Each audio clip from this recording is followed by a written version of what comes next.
Boa noite, meus irmãos. Estamos aqui nessa quarta-feira, dia 1º de abril, 7h30, para ministrar uma palavra de Deus ao vosso coração.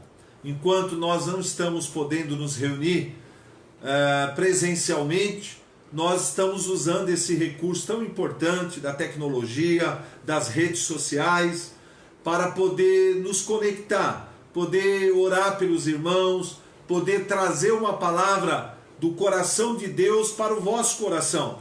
Uma palavra que venha edificá-los, uma palavra que venha confortá-los, consolá-los, trazer alegria, trazer edificação, trazer libertação, trazer cura, trazer salvação aí na tua casa, na tua família. E eu quero assim fazer uma oração antes de trazer essa palavra, que é um tema tão importante. Vamos orar primeiro. Feche os seus olhos nesse momento. Pai celestial, glorioso Deus, maravilhoso Pai, em nome do teu amado Filho Jesus, nós entramos na tua santa e gloriosa presença, junto ao trono da graça, para trazer essa live diante de ti e apresentar todas essas pessoas que estão agora nos ouvindo nas suas casas, nos hospitais, na empresa onde trabalham.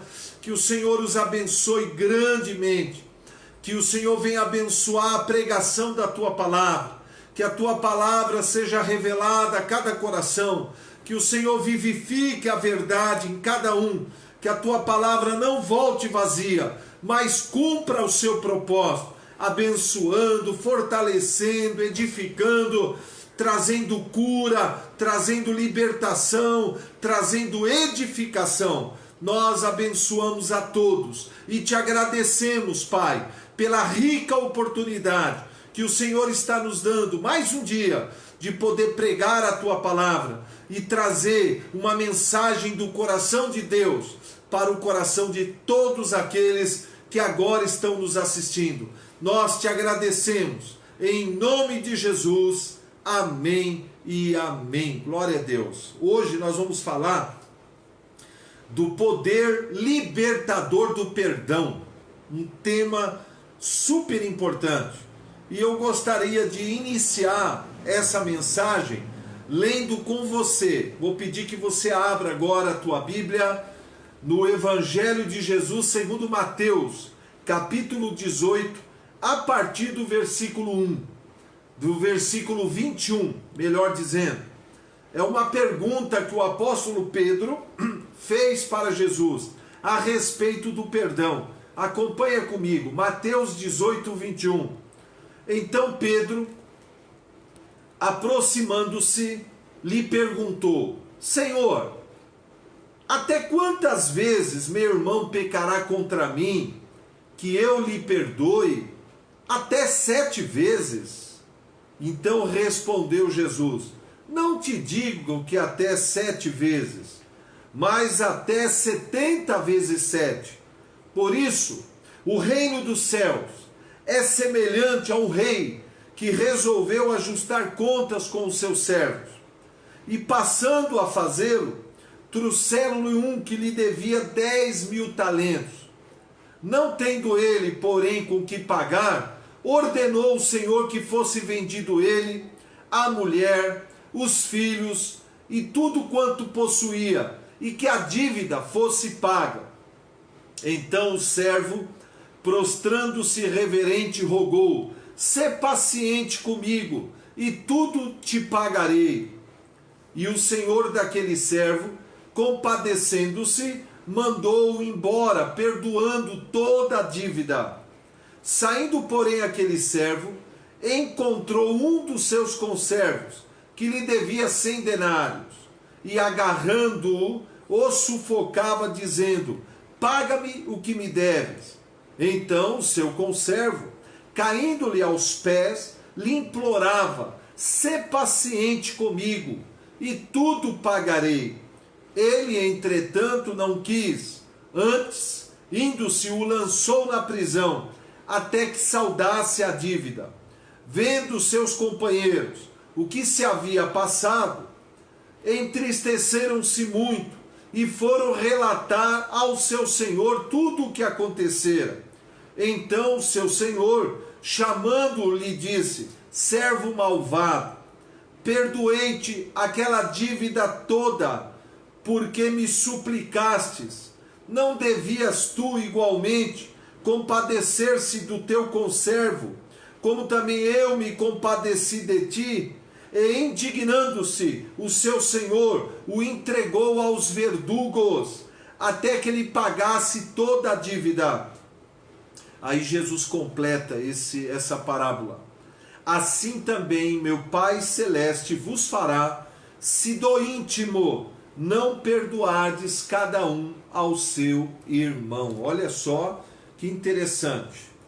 Jesus faz uma pergunta para Jesus: Senhor, até quantas vezes o meu irmão pecar contra mim, eu devo perdoá-lo? Até 7 vezes? Talvez ele quis impressionar Jesus, dizendo 7 vezes. Mas para surpresa dele e de todos em sua volta, Jesus diz: eu não te digo até 7 vezes, mas 70 vezes 7. Ou seja, Jesus estava ensinando uma lição importante. E logo em seguida, que Jesus responde isso, ele vai e conta para eles a parábola do credor incompassivo. E meditando nesses textos, nós vamos extrair lições valiosas para a nossa vida a respeito da necessidade de liberar perdão, da necessidade de perdoar, sim, de viver livre da amargura, livre do rancor, livre de feridas emocionais que nos escraviza e compromete a nossa felicidade e a nossa comunhão com Deus. Então, isso aqui nós aprendemos a importância de viver no amor, de viver livre do rancor, da amargura. Vamos extrair algumas lições importantes. A primeira lição importante: não há limites para a prática do perdão. É isso que Jesus está ensinando quando ele fala: não te digo até 7, mas 70 vezes 7. Não podemos impor limites na questão do perdão.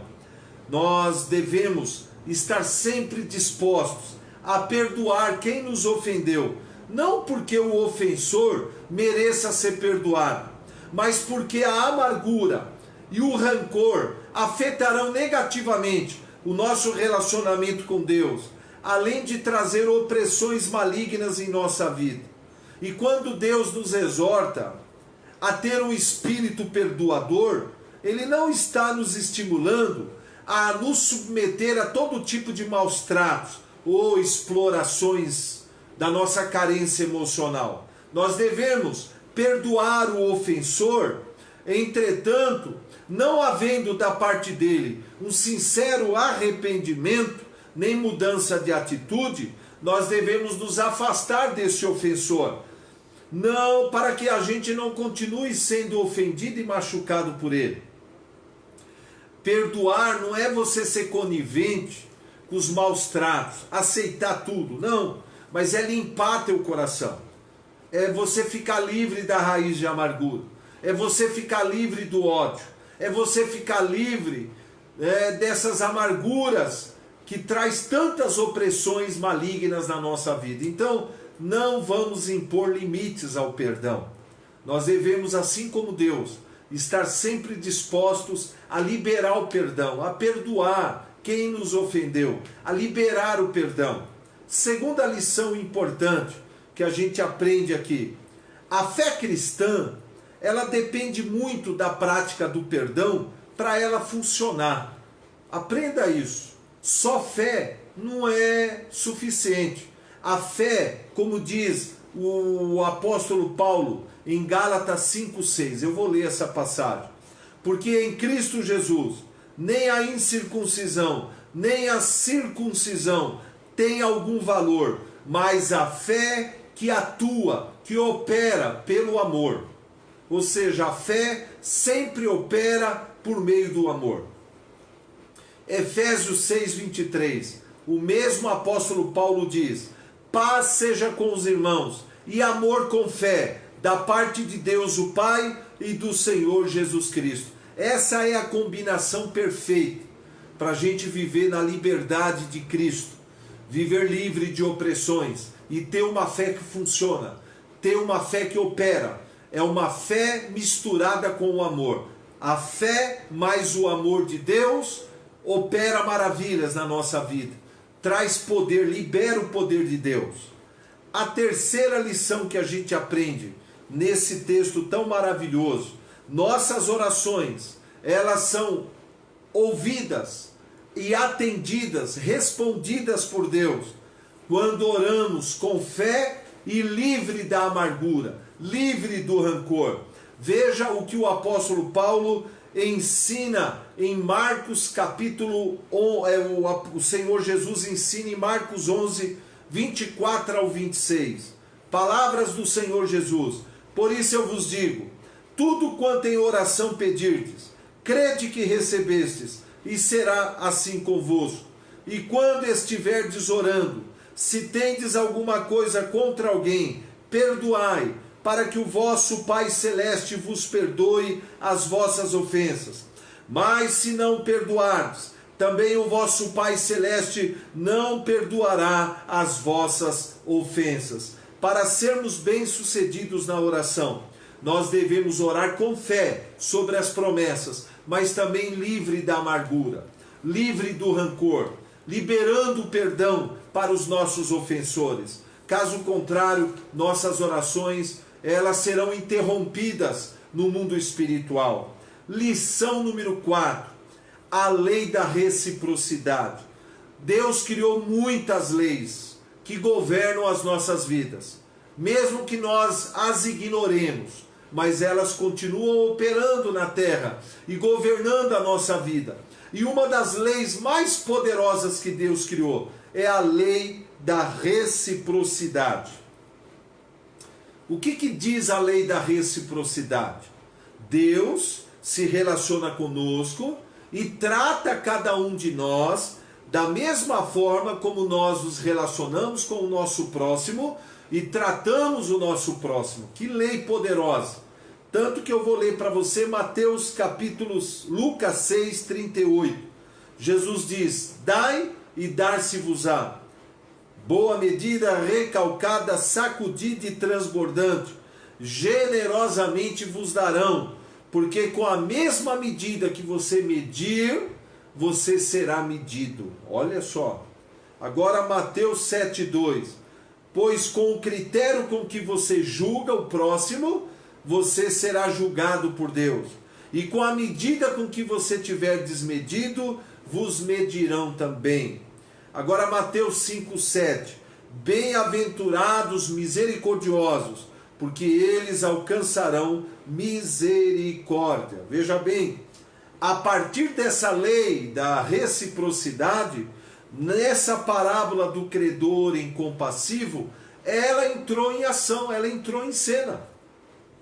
Veja que o rei havia perdoado o servo dele, uma dívida muito grande, que talvez seria impossível ser paga.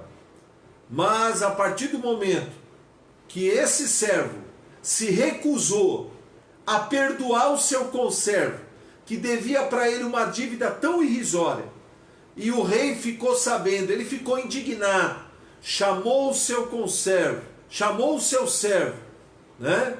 E o castigou severamente.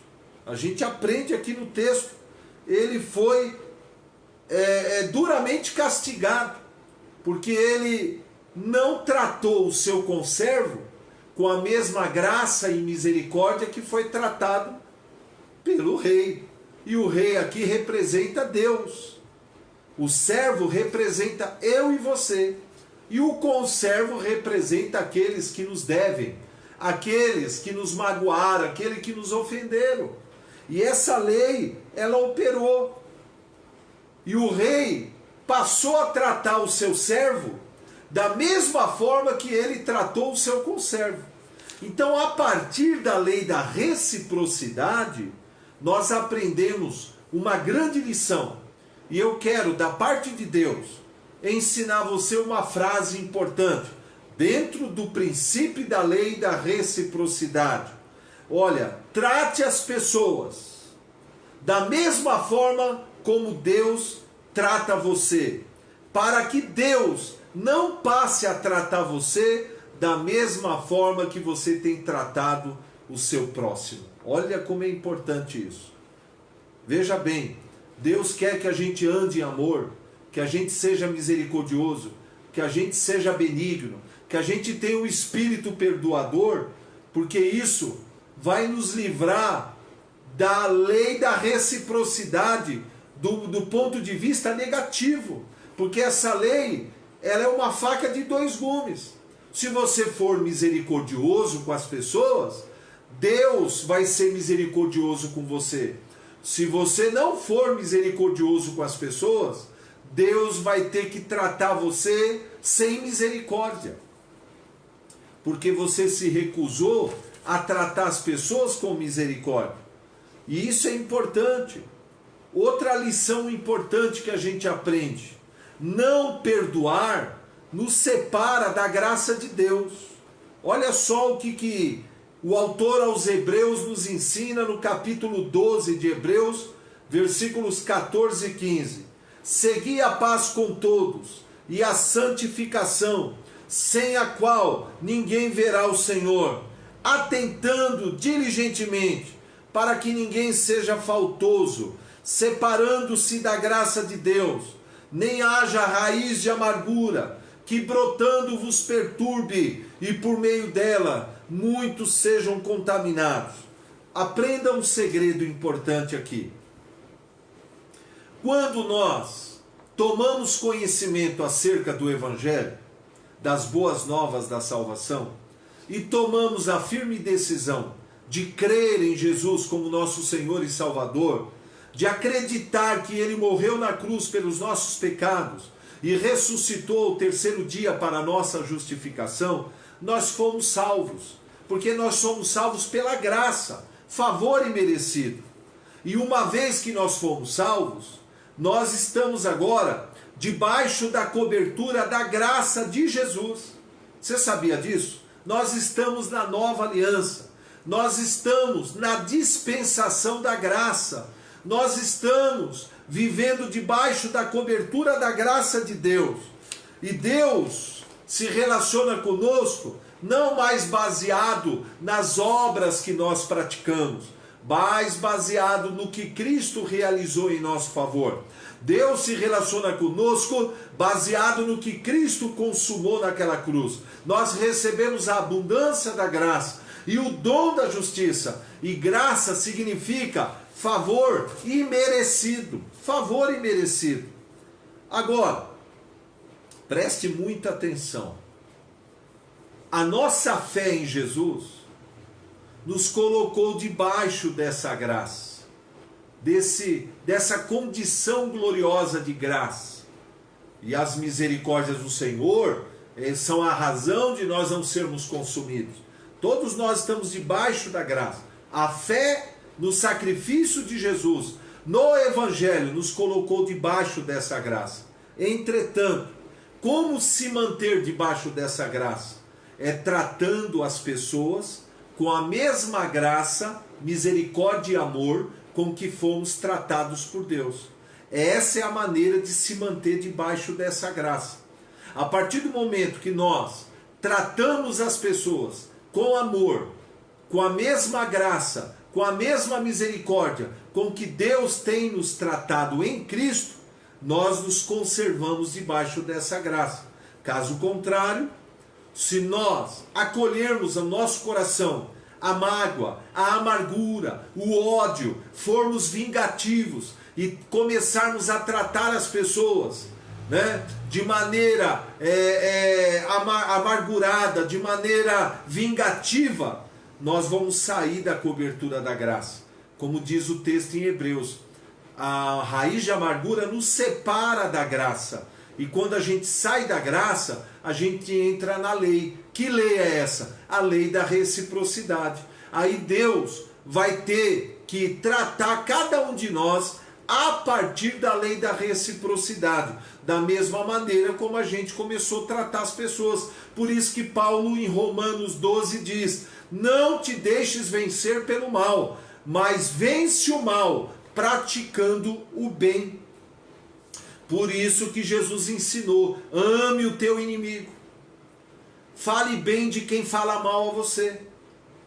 Ore por quem te persegue. Né? Nós devemos abençoar quem nos amaldiçoa. Ou seja, vencer o mal com a prática do bem. E olhando aqui essa parábola, nós vemos que o castigo que esse servo incompassivo recebeu do rei foi ser entregue à cadeia. Ele foi preso e é entregue aos verdugos. O que são verdugos? Verdugos naquela época eram pessoas contratadas para bater nos presos, para castigar os presos.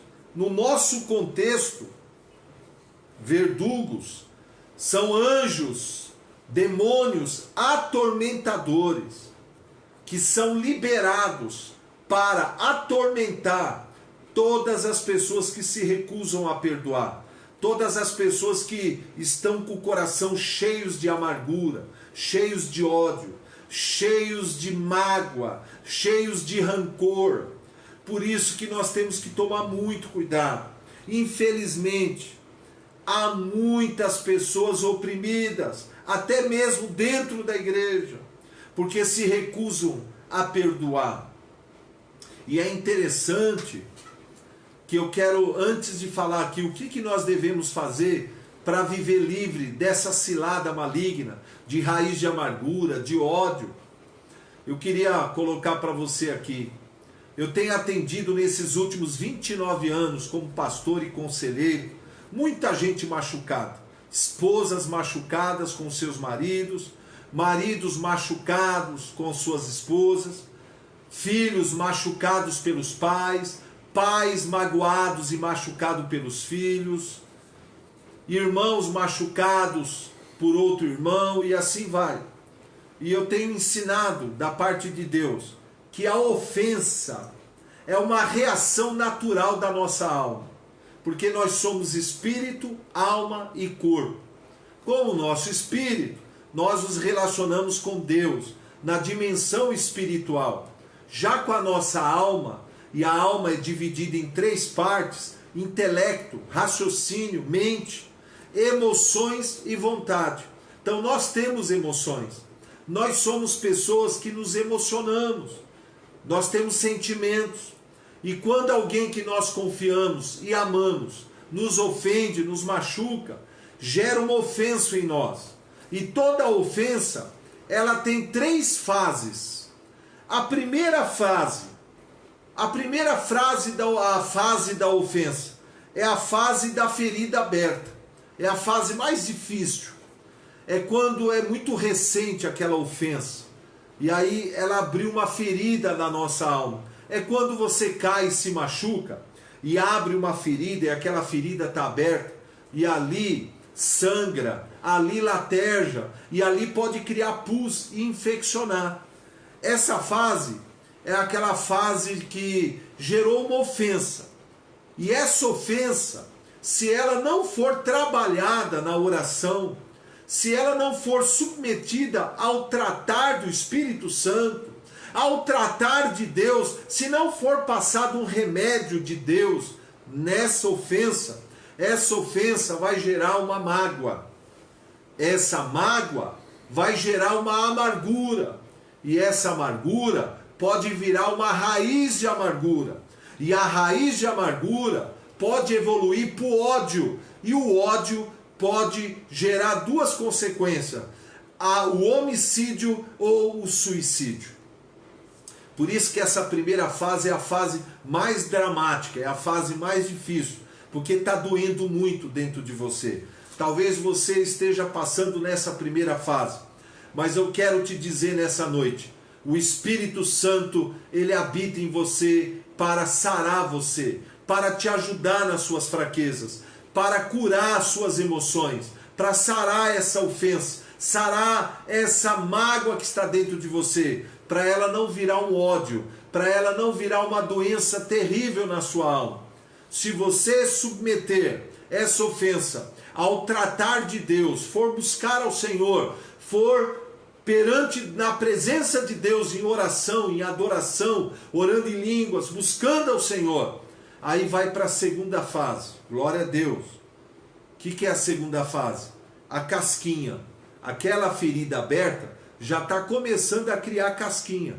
É aquele momento em que o Senhor está começando a trabalhar em você, arrancando aquela amargura, arrancando aquela tristeza profunda.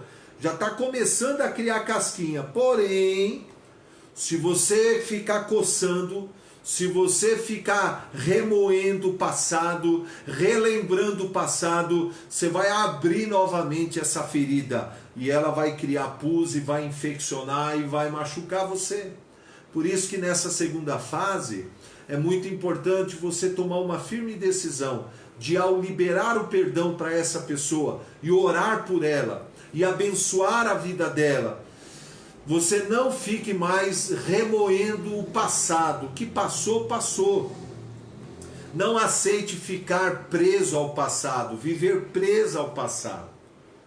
Porque se você ficar toda hora jogando na cara da pessoa o que a pessoa fez, falou, deixou de fazer, essa ferida nunca vai entrar na terceira fase. O que é a terceira fase? É a cicatrização da ferida. É quando há uma cicatriz, secou, não tem mais perigo de reabrir, porque ela cicatrizou. E eu tenho certeza que você deve ter no teu corpo algumas cicatrizes da época de criança, que a gente aprontava e se machucava. E hoje a gente olha essa cicatriz, a gente lembra do que ocorreu, damos risada, né? Nos divertimos com a lembrança, até achamos engraçado muitas vezes, porém já não nos machuca mais. E essa terceira fase ela é importante demais. Criar cicatrizes nas nossas feridas emocionais.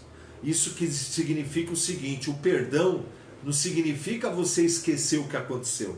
Isso é amnésia.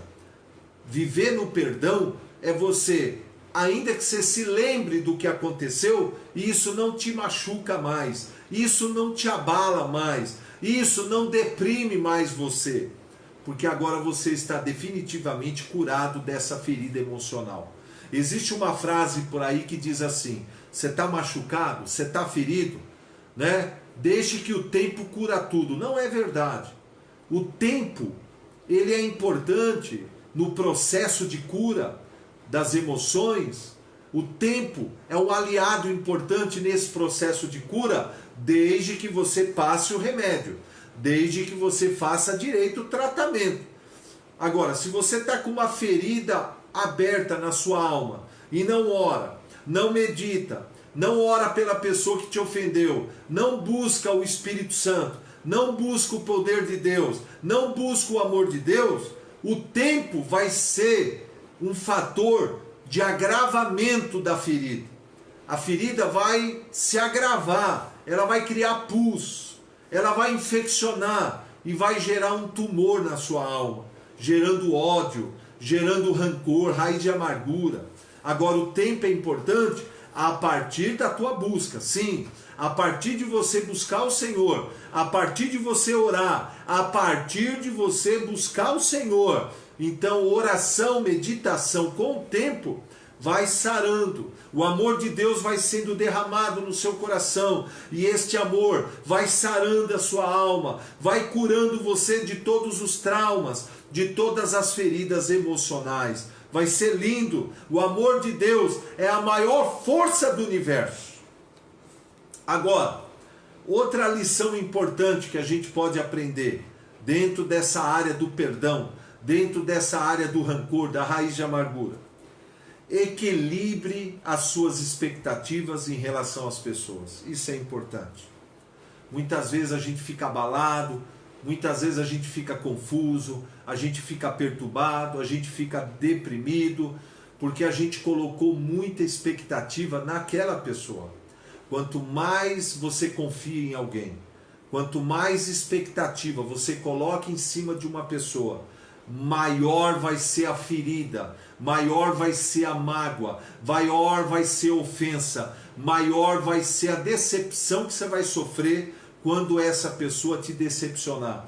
Quando essa pessoa falar ou fizer ou deixar de fazer qualquer coisa que te ofenda, que te magoe.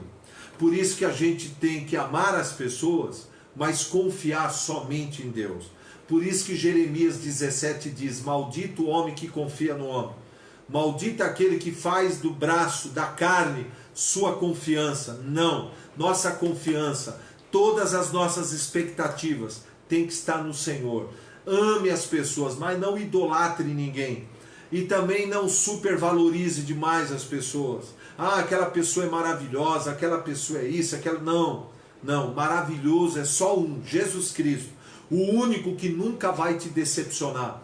O único que nunca vai te magoar. O único que nunca vai te trair é Jesus Cristo. Por isso que ele morreu por você na cruz e deu a vida dele em troca da sua. Então você deve amar as pessoas, mas você não deve depositar exagerar nas suas expectativas em relação às pessoas.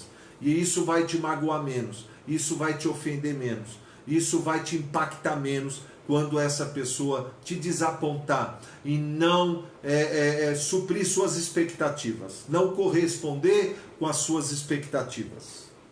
Põe toda a sua confiança no Senhor. Outro ensinamento precioso nessa área: nós devemos fazer uma faxina diária na nossa alma, sabia? Porque veja bem, eu tenho certeza que você, ao chegar em casa, tomou um delicioso banho, não é verdade? E como é bom um banho!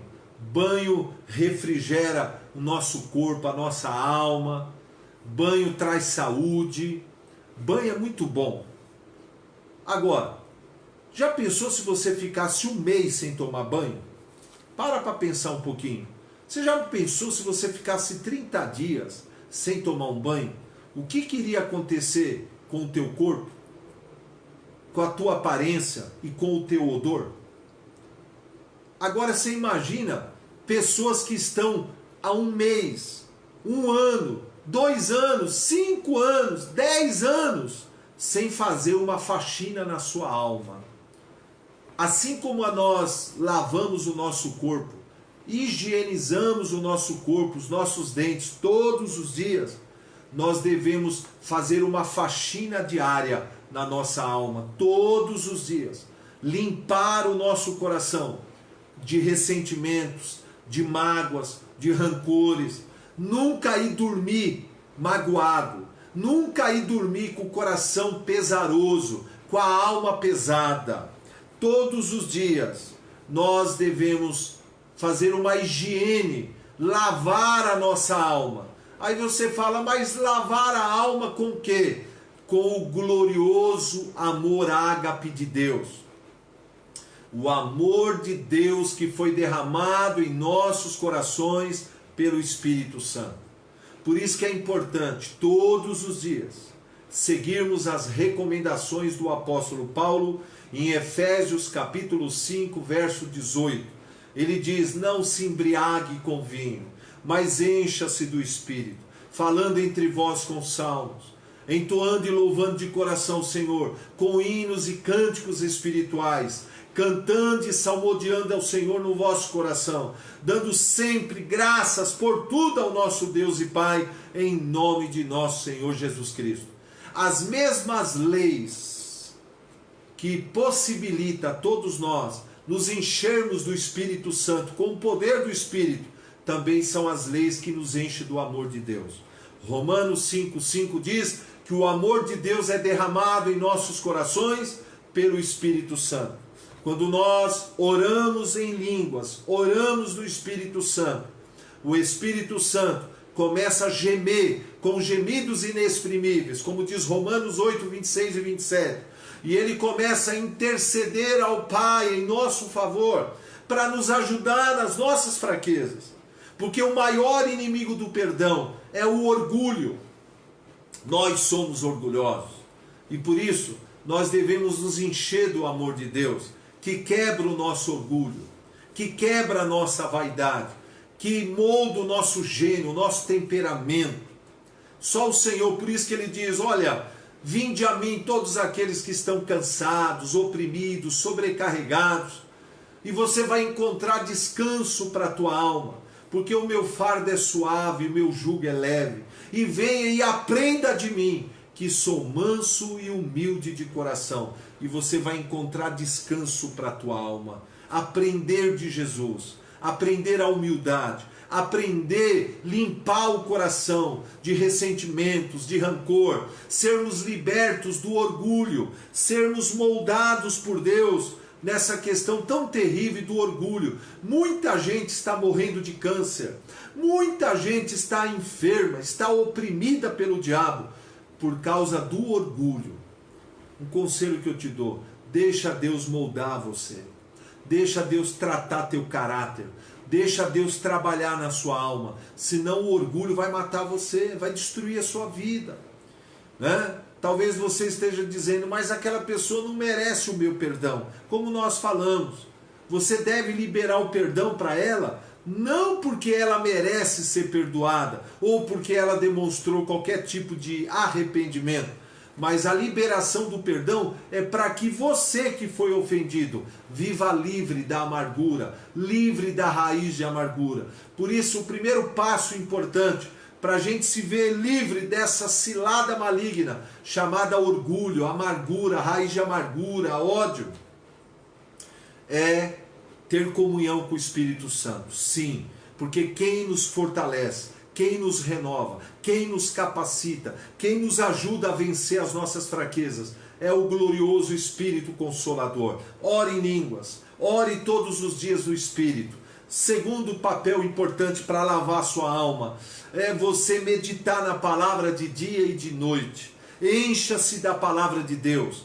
O apóstolo Pedro diz em 2 Pedro capítulo 1, verso 4, que a palavra de Deus torna-nos coparticipantes da natureza e da vida de Deus, que nos livra das paixões e corrupções que há no mundo. Encha-se da palavra de Deus. A palavra de Deus tem poder para produzir em nós os frutos do Espírito. E um dos frutos do Espírito é o amor, é a misericórdia, é a benignidade, é a mansidão, é a humildade. Terceiro ponto importante para lavar a nossa alma é nos encher do amor de Deus através da adoração pessoal a Cristo. Quanto mais você adora a Cristo, mais você se enche do amor de Deus e mais a sua alma é lavada do ódio, do rancor, das mágoas. Isso é importante. O quarto passo importante para você lavar a sua alma é orar por essas pessoas que te ofenderam. Eu já fiz isso e eu sei por experiência própria como eu fui liberto. A pessoa me magoou muito, ela me ofendeu muito. E Deus me ensinou, ore por ela. Jó foi curado.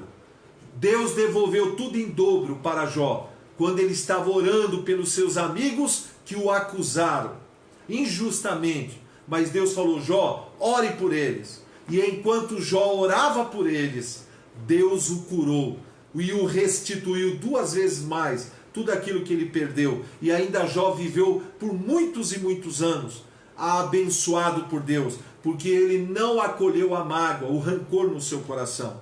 E assim nós devemos fazer o mesmo. Ore por essas pessoas, fale o nome delas, libere o perdão, abençoe essas pessoas. E a quinta forma de você lavar sua alma é se recusar a de ficar remoendo a ofensa, ficar relembrando a ofensa, ficar falando acerca da ofensa. Quanto mais você fica remoendo a ofensa, mais forte fica a amargura dentro de você. A partir do momento que você liberou o perdão, a partir do momento que você fez uma oração e abençoou essa pessoa, e liberou essa pessoa, e ficou livre dessa raiz de amargura, você não vai mais tocar nesse assunto com ninguém. E outro ponto importante, saiba que Efésios capítulo 6 diz que a nossa luta não é contra a carne nem contra o sangue. Quando você olha o ofensor e vê que ele foi usado pelo inimigo, ao invés de você brigar com o ofensor, você vai resistir o diabo que usou essa pessoa. Essa é a visão espiritual que a gente tem que ter. A pessoa deu brecha para o diabo e o diabo usou essa pessoa para te atingir. Então, ao invés de você brigar com a pessoa que foi vítima da manipulação do diabo, você vai repreender Satanás que usou. Por isso que Tiago diz: submetei-vos a Deus, Tiago 4,7, e resista ao diabo, e ele fugirá de vós. Faça essa escolha, meu irmão, de confiar em Deus todos os dias, de se encher do Espírito Santo, de se encher da palavra, de se encher do amor de Deus, e nunca vá dormir com o coração e a alma carregado de ressentimentos, de mágoas, de rancores. Ore pela pessoa, agora mesmo, faça uma oração. Eu quero convidar você a fazer uma oração agora, e você vai orar e depois você vai citar o nome da pessoa que te magoou. Eu não sei quem foi, mas você vai citar agora aí. E se ela estiver do seu lado, abrace ela e peça perdão para ela e libere o perdão para ela. Feche os seus olhos nesse momento. Diga comigo assim: Senhor Jesus, eu te agradeço por esta palavra que me alertou a respeito do perigo da mágoa, da amargura, da raiz de amargura.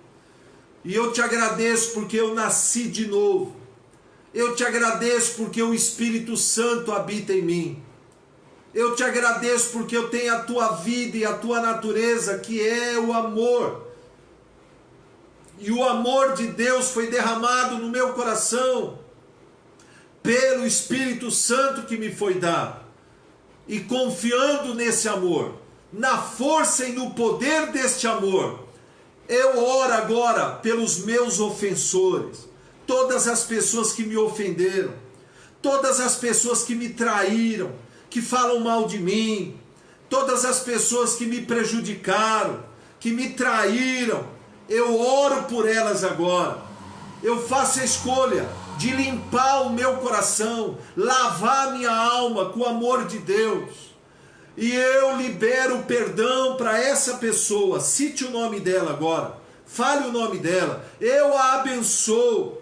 Eu profetizo perdão sobre ela. A salvação, a cura, a libertação. Eu a libero nesta hora. Eu a abençoo. Em nome de Jesus. Pai, limpa minha alma de todo ressentimento, de toda raiz de amargura, que não fique dentro de mim nenhuma semente de amargura, nenhuma raiz de amargura, que nada brote da parte do maligno na minha alma, mas que o teu amor seja derramado no meu coração, limpando-me de todo ressentimento, que eu possa viver na liberdade do perdão, na liberdade do amor de Deus, em nome de Jesus. E agora eu quero orar pela sua vida. Pai Celeste, eu quero agora apresentar todas essas pessoas que me assistiram agora e que ainda irão assistir.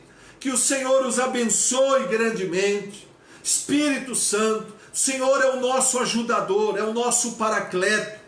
Que o Senhor venha derramar a tua unção sobre cada um, derramar do teu amor, derramar do teu poder. Livra-nos, Senhor, do orgulho, livra-nos da raiz de amargura, livra-nos do ódio, nos ensina a viver em amor, nos ensina a sermos livres, porque se o Filho nos libertar, verdadeiramente sereis livres e conhecereis a verdade e a verdade vos libertará. Perdoa nossos pecados, Pai, e nos ensina a sermos misericordiosos, benignos, longânimos e ter um espírito perdoador. Nós oramos em nome de Jesus. Amém e amém. Glória a Deus. É com muita alegria que eu encerro essa live aqui, convidando a você a curtir, a fazer os seus comentários se você foi abençoado. Nós queremos saber se essa palavra tem abençoado a sua vida. E eu quero pedir que você compartilhe também. Que você compartilhe para que mais pessoas possam receber essa palavra. E eu quero convidar amanhã. Amanhã nós vamos estar aqui ao vivo. Mais uma live, só que nós vamos falar sobre o poder da oração. o seminário da oração. E na sexta-feira nós vamos ministrar a lição parte 4 da célula do livro de Provérbios. E domingo, uma palavra poderosa da parte de Deus ao vosso coração sobre escatologia, discernindo a nossa geração. Deus abençoe a todos e uma noite na paz de Cristo.